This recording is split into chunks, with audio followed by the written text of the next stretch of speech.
Ich habe ein gutes Leben. Ein schönes Zuhause, eine liebe Familie, gute Freunde und alles, was ich brauche.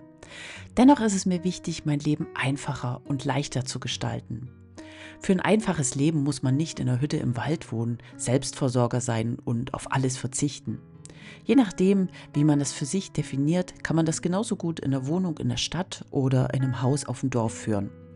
Was es für mich bedeutet, ein einfaches und leichtes Leben zu führen und zufrieden zu sein und wo dabei meine Prioritäten sind, davon möchte ich euch im heutigen Video ein bisschen erzählen. Also wenn euch das Thema interessiert, bleibt dran und ganz viel Spaß beim Zuschauen.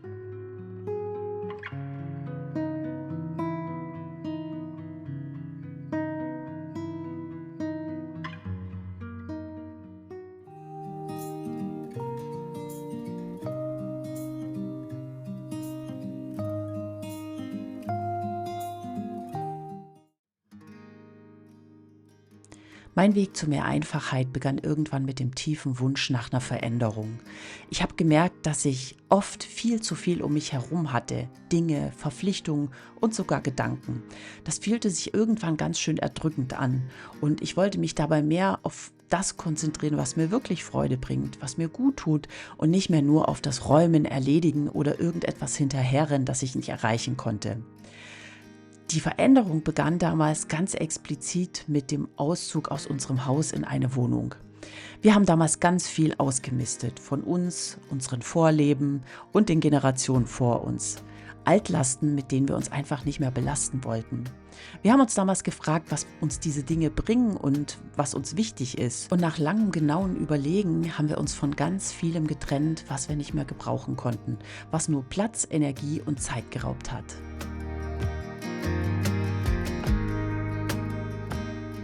Wenn ich mir heute so Videos von damals anschaue, war das für mich oder für uns ein großer Schritt in die richtige Richtung.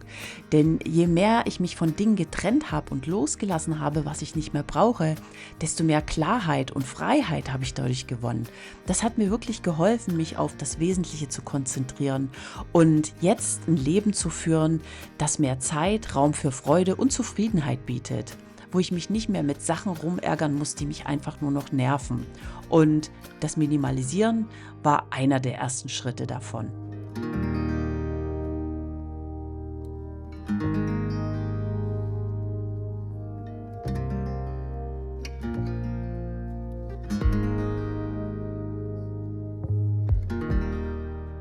Heute bin ich immer noch am Nachjustieren und treffe weiterhin ganz bewusste Entscheidungen, um Dinge loszulassen. Klar kommt auch mal was Neues hinzu, aber das sind dann ganz gezielte und gut überlegte Entscheidungen. Es geht mir wirklich darum, wieder zu reflektieren, was zu meinem Leben passt und was ich wirklich brauche und was nicht.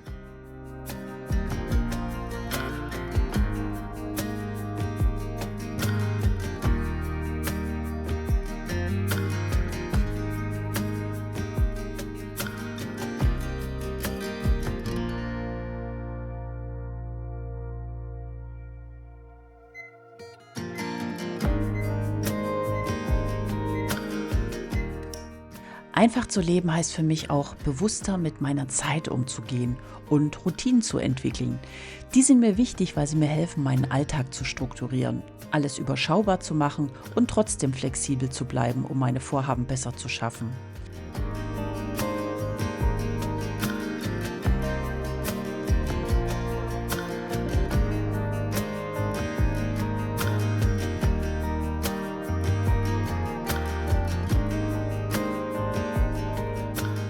Ich habe auch meinen Terminkalender ganz gewaltig entschlackt.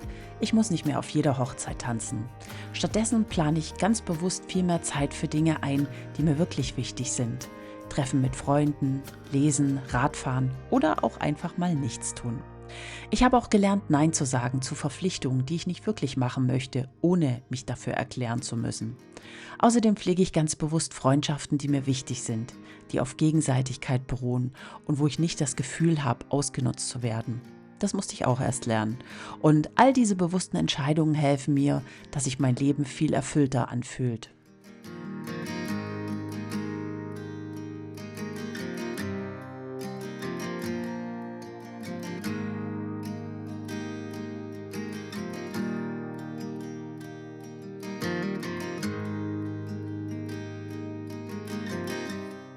Für mich gehört zu einem einfacheren Leben auch ein nachhaltiger und bewusster Konsum. Bei Lebensmitteln zum Beispiel mache ich schon seit Jahren jede Woche einen Essensplan für uns.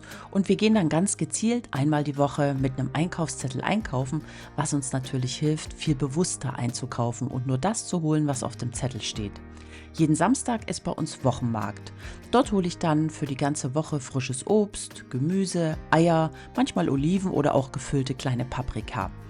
Ich kaufe qualitativ hochwertige Produkte ein, ohne Plastikverpackung, meistens in Bio-Qualität oder in Demeter-Qualität, und das alles packe ich in meine eigenen mitgebrachten Beutel und Behälter.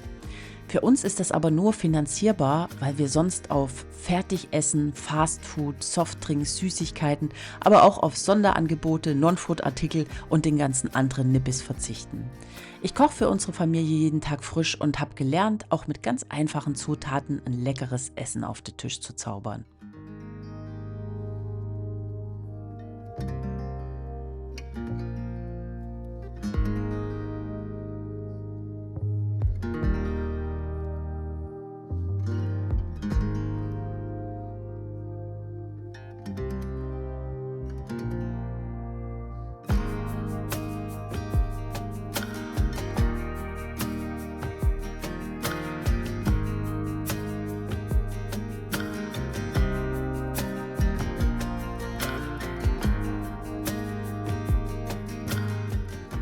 Dadurch, dass ich mein ganzes Zeug ziemlich reduziert habe, feste Routinen in meinen Alltag eingebaut und kraftraubende Beziehungen losgelassen habe und mich nicht mehr ständig von Radio oder anderen Medien berieseln lasse, habe ich viel mehr Muße gewonnen.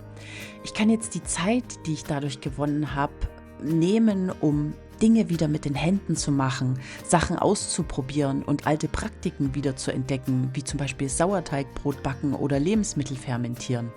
Dabei lasse ich dann meine Gedanken fließen und bin wirklich im Hier und Jetzt, anstelle ständig im Multitasking-Modus zu sein.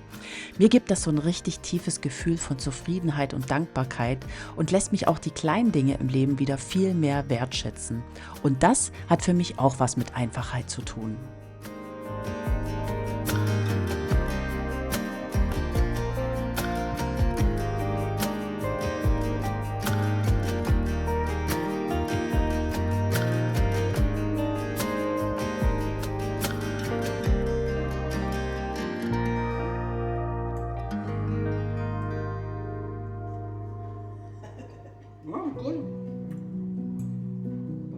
Ja, klar, könnte man jetzt vielleicht denken, du hast leicht reden. Das kann nur jemand sagen, dem es gut geht. Du hast ja alles. Du musst dir keine Sorgen machen. Ich kann das gut nachvollziehen, warum man so denken könnte. Aber das war nicht immer so. Es gab auch Zeiten in meinem Leben, da stand ich mit 2 Säcken, die von meinem Hab und Gut übrig waren, und einem Kleinkind fast auf der Straße. Dann gab es wieder Phasen, in denen mein Leben voller Dinge, Verpflichtungen und innerem Chaos war, weil ich versucht habe, irgendwas zu kompensieren.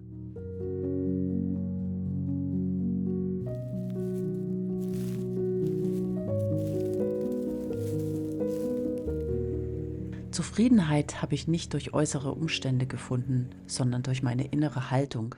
Was wäre denn, wenn von heute auf morgen mein ganzer Besitz plötzlich weg wäre? Natürlich wäre das eine Herausforderung, aber mein Gefühl von Zufriedenheit hängt nicht an den materiellen Dingen. Wer bin ich denn ohne all das Zeug? Immer noch derselbe Mensch, denn ich habe gelernt, mich auf das Wesentliche zu konzentrieren, auf das, was mir wirklich gut tut. Einfachheit hat nichts mit der Wohnungsgröße oder dem Besitz zu tun, sondern mit der inneren Haltung. Du kannst auf 100 Quadratmeter wohnen und trotzdem ein bewusstes, reduziertes Leben führen. Genauso wie jemand, der in einer kleinen Hütte im Wald sich genauso gut mit unnötigem Ballast überladen kann, sei es materiell oder gedanklich, und unzufrieden sein kann. Es geht eher darum, wie du mit deinem Raum und mit deinen Dingen umgehst. Brauchst du wirklich alles, was du besitzt, oder füllst du nur einen leeren Platz aus? Dient dir die Sache oder bist du nur der Verwalter? Genießt du deinen Alltag bewusst oder hetzt du von To-Dos zu To-Dos? Einfachheit bedeutet nicht automatisch Verzicht auf alles, sondern Klarheit, weniger Überfluss, mehr Fokus auf das, was dir wirklich gut tut. Und wenn dir deine jetzige Situation Freiheit, Leichtigkeit und Freude bringen, dann passt das doch perfekt zu deinem einfachen Leben. Sodele, das war's für heute. Schreibt mir doch mal, was ihr von dem Thema Einfachheit haltet. Und wenn euch das Video gefallen hat, lasst mir gern ein Like da. Ich sage jetzt mal danke fürs Zuschauen und bis zum nächsten Mal. Ciao, ciao.